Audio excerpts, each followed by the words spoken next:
So Ben has asked me to talk to you all about shaping and sharing vision. And obviously we want a bit of biblical foundation in this. So if we could just have the next slide, which has got a bit of a Bible verse, which I'm not going to speak to, but that was a bit of inspiration in terms of where I started from. Now, the famous explorer, Sir Ernest Shackleton, once placed an advertisement in the newspaper in 1900. And the advertisement said this: men wanted for hazardous adventure, small wages, long months of complete darkness, constant danger, safe return doubtful, honour and recognition in case of success. You can just pop that slide up. Does this sound appealing to you? Anybody fancy taking a pop at that? Now, surprisingly, Shackleton commented that it seemed that half of England responded to this advert because people wanted something to give their lives for. Visionary people often attract a following. Have you noticed that? People will come with you if they know that you're going somewhere. So in church life, if we're asking people to do anything, whether that's give them money, whether it's volunteer their time, support a project, welcome people who aren't like them, teenagers, then whoever is doing the communicating needs to articulate a vision of why this is worthwhile, as well as the potential costs of failing. So a vision is a picture of what you want to achieve. It's your dream. How can you paint a picture with words so that others can understand why they might choose to take some concrete actions? Having vision means that you need to communicate some sense of where you're going long term. Obviously, I'd encourage you to pray about this. What is God's vision for your church? And then see if you can write something down to make a sentence. So I've got an example of what a vision might look like here on the next slide. We want to make our church more welcoming and by the provision of facilities be able to share our space with support services for young people. That's an example. Now, there's no formula of what vision will work for every church. However, seeing what others have done and what worked and what didn't can help you to stimulate ideas and discussions. But remember, you're not in competition with other churches in your town or community. You don't need to distinguish yourselves from them, and there is value in identifying where God is working already and considering how you can join in with that. Also, you do need to decide to do some things and not others. That's good vision. You can't do every possible thing that Christians could do in your community and beyond because there's simply just not enough hours in the week.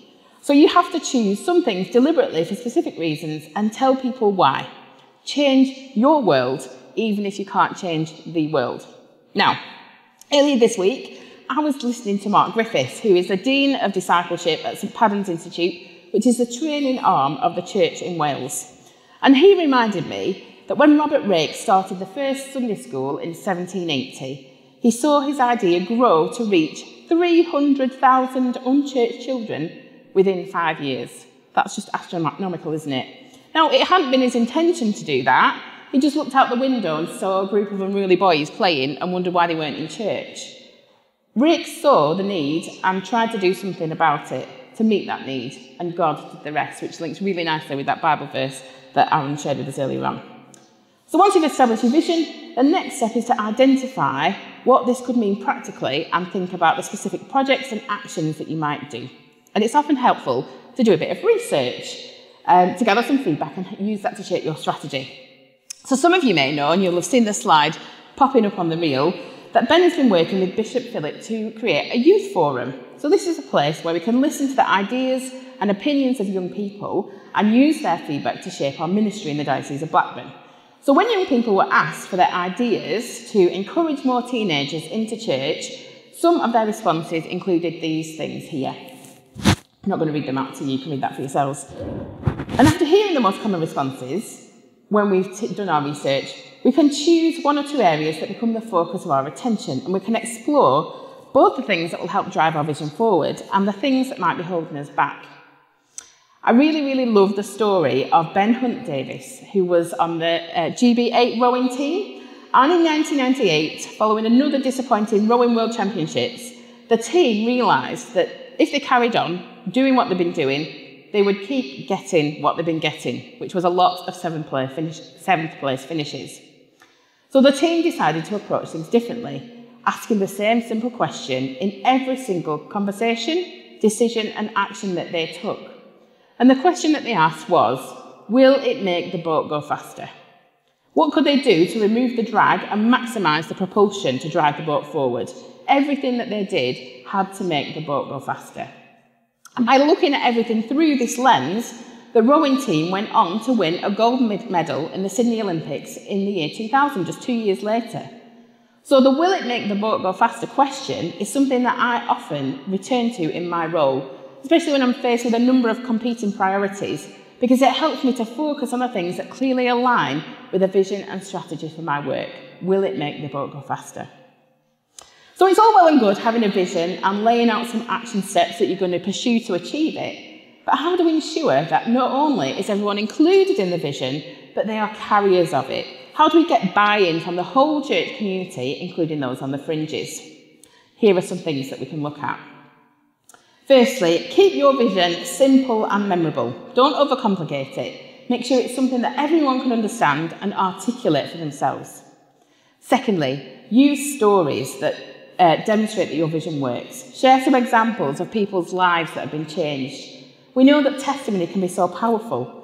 It makes what you say more relatable and it captures the emotions of the listener. How about using data or statistics to prove that what you're doing works, so that there's a need for what it is that you're doing? For example, there are 288,000 under 18s in Lancashire, but only around 5,000 of them are connected to our churches. So sharing information like this helps people to understand the value in what you're trying to achieve. Next, this can be a tricky one for some people, I know. Make sure that your church leaders are actively on board. Any project that requires change to take place is 5 times more likely to fail if you don't have visible and active backing from your incumbent and the people at the top in terms of your church leadership. Next, identify the early adopters. These are the people that are super behind you from the start. These are the equivalent people to the ones that queue up outside the Apple shop on the day a new product is released. These people are the influencers and the evangelists that will help you to convince others, so let them help you. Next, listen to those who are hesitant and reluctant and give them opportunity to express their reservations. And then we can validate and recognise their concerns.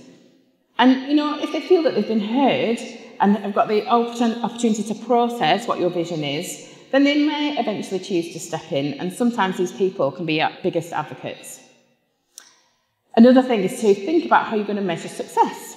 You might want to capture this numerically, how many people attend, something that you've put on, but you might also want to measure other things, such as reactions and attitudes, which can be used to adjust your strategy if necessary. And lastly, remember that your strategy should not be a finished product. It's something that's permanently in development. It's something that we should constantly revisit and refresh our vision and make sure we re-articulate it to people regularly so that we can keep that momentum going. Keep reminding people of the direction that you're travelling in. Now, often I have people coming to me saying that they want to initiate some change in their church, but they have leaders who unfortunately don't support their vision. And this is something really, really challenging, and there isn't always a solution, but just 1 or 2 things to try if that feels like you. So number 1, memorise your elevator pitch. So this is your 30-second spiel, which describes the why and the what of what you want to go after, which you can then share with people at the appropriate moment. Another thing, building on this, is writing what you might call a humble one-pager, which is just a short document that outlines, here is a problem that I've identified, here is some evidence to back that up, here are some ideas and suggestions that I've come up with. And this document can then be shared with your church leaders or PCC, framing it by saying, I've got some ideas, I'd really value your thoughts. And in this way, this is a constructive approach rather than it being complaining. And lastly, capitalise on the power of enthusiasm. I think if you go into any meeting or any conversation and are enthusiastic, then it builds followership and it grows commitment. Enthusiasm really does drive change, so make sure that you are that positive, enthusiastic voice. As the saying goes, if you aim at nothing, you will hit it every time. So be encouraged to seek God's heart for the young people in your community and communicate that purpose with clarity and passion. Thank you.